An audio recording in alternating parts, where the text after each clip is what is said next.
मूसलाधार बारिश और बाढ़ से इस वक्त देश के कई राज्य बेहाल हैं, जिनमें मध्य प्रदेश भी शामिल है, जहां बाढ़ प्रभावित जिलों में लोगों की मदद के लिए युद्ध स्तर पर राहत और बचाव अभियान चलाया जा रहा है, जिसकी एक तस्वीर मुरैना जिले से सामने आई है। वहां एयरफोर्स के जवानों ने बाढ़ के पानी में फंसे 15 ग्रामीणों को बचाया और उन्हें हेलीकॉप्टर से सुरक्षित जगह पर पहुंचाया। कटाक होगा जो गांव में एयरफोर्स नहीं है, वहाँ नाव के द्वारा हम लोग भोजन की व्यवस्था कर रहे हैं, दवाइयों की व्यवस्था कर रहे हैं, डॉक्टर्स को लेके आ रहे हैं, पानी की व्यवस्थाएं कर रहे हैं, जिससे उनको कोई दिक्कत ना आए। एयरफोर्स के अलावा दूसरी सरकारी एजेंसियां भी राहत के कामों में जुटी हैं। साथ ही सरकार के मंत्रियों ने भी मोर्चा संभाल रखा है। प्रदेश के स्वास्थ्य मंत्री प्रभुराम चौधरी ने रायसेन में बाढ़ प्रभावित गांवों का दौरा किया और लोगों के बीच राहत सामग्री बांटी।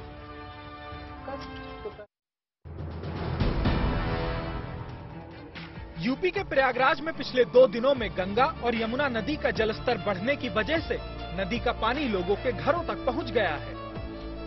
प्रयागराज के निचले इलाकों में बसे मोहल्ले बाढ़ की चपेट में आ गए हैं। इन बाढ़ग्रस्त इलाकों में एनडीआरएफ के जवान देवदूत बनकर पहुंच रहे हैं। तो ये तस्वीरें आप एक तरफ देखिए, जहां पर बाढ़ का आलम है, बर्बादी है, और वहीं देवदूतों का आगमन हो चुका है प्रयागराज में। और अब जो बाढ़ में फंसे लोग हैं उनके लिए भी संदेश है। बाढ़ की वजह से लोगों के घरों के पहले तल पूरी तरह से जलमग्न हो चुके हैं। इस वजह से लोगों को पलायन करने पर मजबूर होना पड़ रहा है। कई लोग छतों पर खड़े होकर मदद का इंतजार कर रहे हैं। एनडीआरएफ की टीम फिलहाल इस पूरे एरिया में पहुंची है और जहां जहां जरूरत है, जहां जहां रेस्क्यू ऑपरेशन होने हैं, वहां लोगों से वार्ता कर रही हैं और मदद पहुंचा रही हैं। प्रयागराज में अभी जलस्तर और बढ़ सकता है। ऐसे में प्रशासन ने लोगों की मदद के लिए 12 बाढ़ राहत कैंप बनाए हैं। राजस्थान में भी बारिश और बाढ़ से कई जिलों में हालात बिगड़ गए हैं। राज्य की एक बड़ी आबादी इन दिनों बाढ़ का सामना कर रही है। यहाँ तक कि किसानों की फसलों को भी इस भारी बारिश से काफी नुकसान पहुँचा है। इन हालात को देखते हुए प्रदेश के मुख्यमंत्री अशोक गहलोत ने बाढ़ पीड़ितों की मदद के लिए अफसरों को जरूरी निर्देश दिए हैं। हमने कहा है जिला प्रशासन को भी कि वो माकूल इंतजाम करे, मकानों की सर्वे करने का काम भी करे, क्योंकि यहाँ जो विस्थापित आए हैं वो बाढ़ पीड़ित हैं, तो उनके मकान ढह गए, कर गए, बहुत ही शिकायत कर रहे थे। वो सर्वे होगा, उनको पूरी इमदाद करेंगे। सीएम के एक्शन में आते ही उनके मंत्रियों ने भी अपने अपने इलाकों में मोर्चा संभाल लिया है। करौली में राज्य के विकास एवं पंचायती राज मंत्री रमेश मीणा ने एक बैठक की, जिसमें उन्होंने अधिकारियों को बाढ़ पीड़ितों तक खाना, पानी और दवाइयां पहुंचाने के लिए जरूरी कदम उठाने को कहा।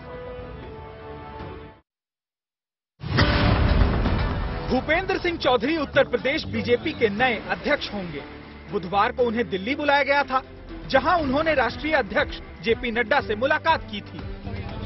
इसके बाद से ही ये कयास लगाए जा रहे थे कि भूपेंद्र को यूपी बीजेपी की कमान दी जा सकती है। भूपेंद्र चौधरी उत्तर प्रदेश में स्वतंत्र देव सिंह की जगह लेंगे। भूपेंद्र चौधरी की यूपी बीजेपी में प्रदेश अध्यक्ष पद पर नियुक्ति के बाद उनके गृह जिले मुरादाबाद में जश्न का माहौल है। उन्हें उनकी मेहनत का, उनकी तपस्या आज पूरी हुई है, उनकी मेहनत का फल मिला है ये, और पार्टी ने उन्हें बहुत बड़ा इनाम दिया है। भूपेंद्र चौधरी फिलहाल उत्तर प्रदेश सरकार में पंचायती राज मंत्री हैं। भूपेंद्र चौधरी यूपी के जाट समाज से आते हैं। माना जा रहा है कि बीजेपी ने मिशन 2024 के लिए सूबे में क्षेत्रीय और जातीय संतुलन साधने के लिए ये बड़ा दांव खेला है।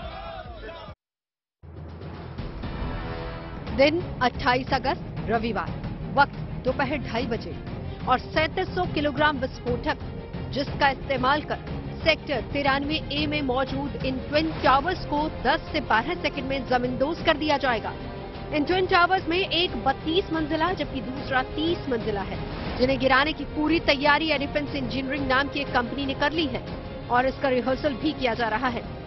रिहर्सल से पहले एक अहम बैठक हुई, जिसमें नोएडा प्रशासन के तमाम बड़े अधिकारी मौजूद रहे। तैयारियां पूरी हो गई है। दोनों टावर्स में जो एक्सप्लोजिव्स लोड किए जाने थे, एक्सप्लोजिव्स भी लोड हो गए हैं। दरअसल नोएडा सेक्टर 93A में बने सुपरटेक के इन ट्विन टावर्स को नियमों को ताक पर रखकर अवैध तरीके से बनाया गया था, जिसके बाद ये मामला देश की सबसे बड़ी अदालत में पहुंचा और उन्हें गिराने का आदेश दिया गया। लेकिन इन टावर्स को गिराने का काम बेहद चुनौतीपूर्ण था, क्योंकि इनके आसपास दूसरी हाउसिंग सोसाइटीज मौजूद हैं, जिनमें सैकड़ों की तादाद में लोग रहते हैं। तस्वीरें उत्तर प्रदेश के संभल जिले की हैं। चंदौसी की गणपति पूजा समिति ने इस साल भगवान गणेश की मूर्ति को स्वर्णिम स्वरूप दिया है। लगभग इसकी जो लंबाई होती है 18 फीट होती है और हर साल तरह तरीके की चीजों से हम लोग इसका श्रृंगार करते हैं। मुंबई की तर्ज पर यहाँ भगवान गणेश की भव्य रथ यात्रा भी निकाली जाती है, जिसे देखने के लिए यूपी के अलावा कई राज्यों और विदेशों से भी लोग यहाँ पर आते हैं। गणेश की 18 फीट ऊंची स्वचालित मूर्ति की झांकी रथ यात्रा का मुख्य आकर्षण होगी। सोने की गणेश की इस विराट मूर्ति को तैयार करने के लिए कलाकार पिछले 6 महीने से दिन रात जुटे हैं, वो भी निःशुल्क। पैसा एक भी नहीं लगता है, सब निःशुल्क ही तैयार। हाँ, निःशुल्क करते हैं। इस विराट मूर्ति को तिरुपति बालाजी की तर्ज पर सोने के सजावटी सामान से तैयार किया जा रहा है। प्रतिमा के मस्तक को सजाने के लिए शुद्ध सोने का इस्तेमाल किया जाएगा। गजानन के दूसरे अंगों को आर्टिफिशियल गोल्ड के सजावटी सामान से सजाया गया है। स्वर्ण गणेश की इस मूर्ति को तैयार करने में लगभग 6 लाख की लागत आने का अनुमान है।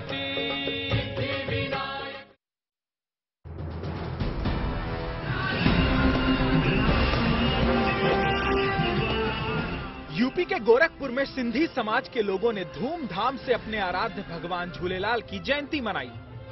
इस अवसर पर पहले गोरखनाथ में मौजूद झूलेलाल मंदिर में विशेष पूजा अर्चना की गई, जिसके बाद शहर में विशाल शोभा यात्रा का आयोजन हुआ। शोभा यात्रा के दौरान सिंधी समाज के हजारों श्रद्धालु नाचते गाते आगे बढ़ते रहे। उनके साथ साथ शहर की सड़कें भगवान झूलेलाल के जयघोष से गूंज उठी। लगभग 71 वर्षों से ये परंपरा चल रही है। पिछले 2 सालों से कोविड की वजह से ये शोभा यात्रा नहीं निकाली गई थी और 2 वर्ष के बाद ये निकल रही है, तो इस बार लोगों में कुछ ज्यादा ही उत्साह और हर्ष हो। इस दौरान जहां एक तरफ बाबा का बुलडोजर भी शोभा यात्रा का हिस्सा बना, तो वहीं यात्रा में सूबे के सीएम के नाम एक रथ भी शामिल किया गया। इस रथ पर सीएम योगी आदित्यनाथ का भेष बनाए हुए कलाकार भी सवार थे।